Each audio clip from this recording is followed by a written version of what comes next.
Betul. Lebih met ini. Nudung lagi. Hah? Nudung lagi.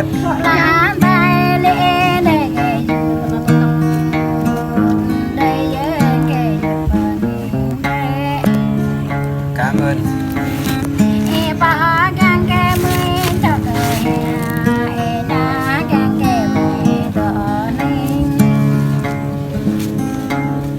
Okay, bu.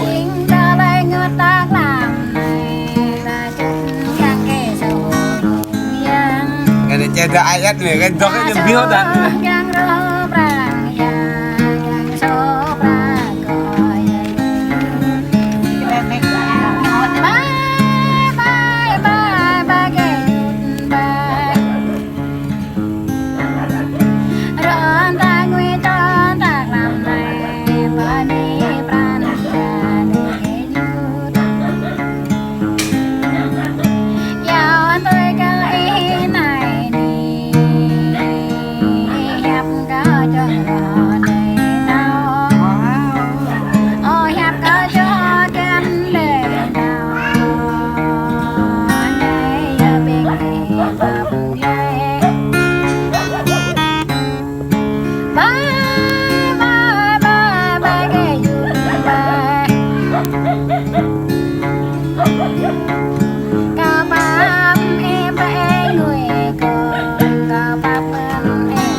Oh iya, betul.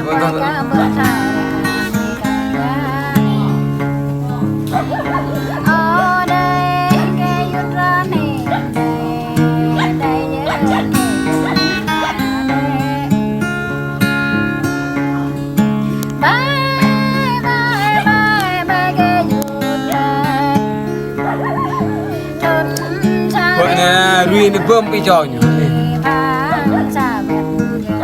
Rui.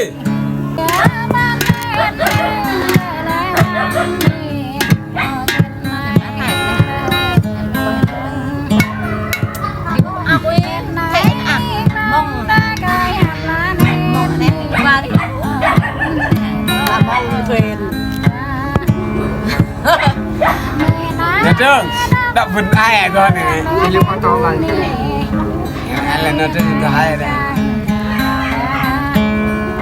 đi đang quay nó còn mũ thao đáo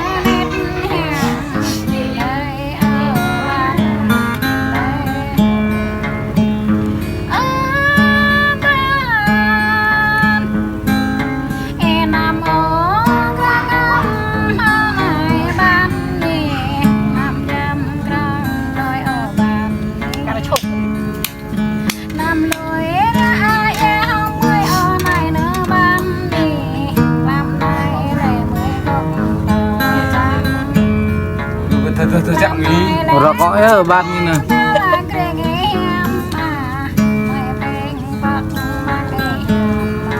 anh đang lại thật hơn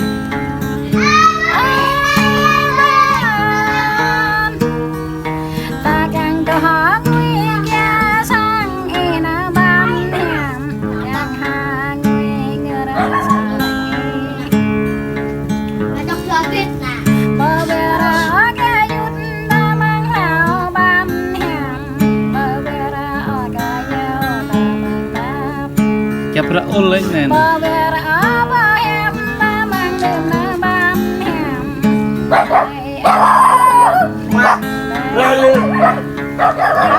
Ê, thôi đấy, cái nào kìa Hãy subscribe cho kênh Ghiền Mì Gõ để không bỏ lỡ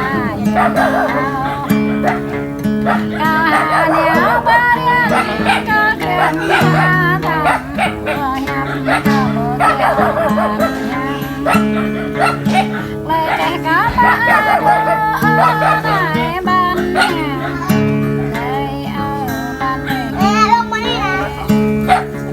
Nhắm rồi giờ.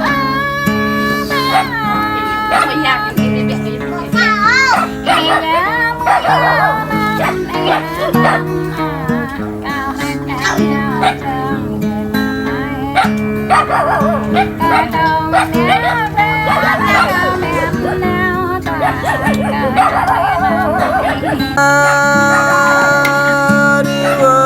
Nam ya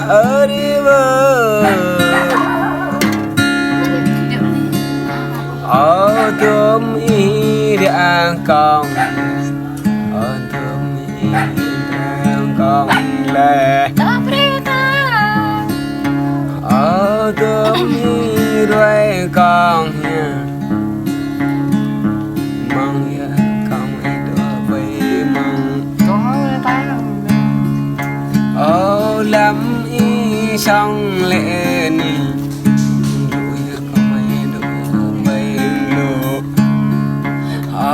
lắm y dụ làm đông con mang cờ đông ô lắm y hầm rơi ni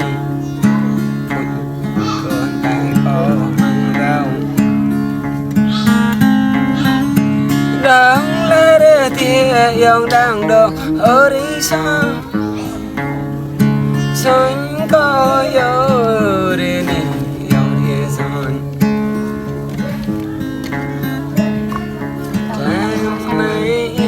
đang còn đã xuân hoa là từ nay họ chỗ này đang còn lệ quay ghé về về ai quay ghé về cho biết tan quay bộ y lê như ai cánh tươi này nó hiệp làm ba cánh tươi nó nhược loay làm chả cánh tươi này mà mang ghét có xin phép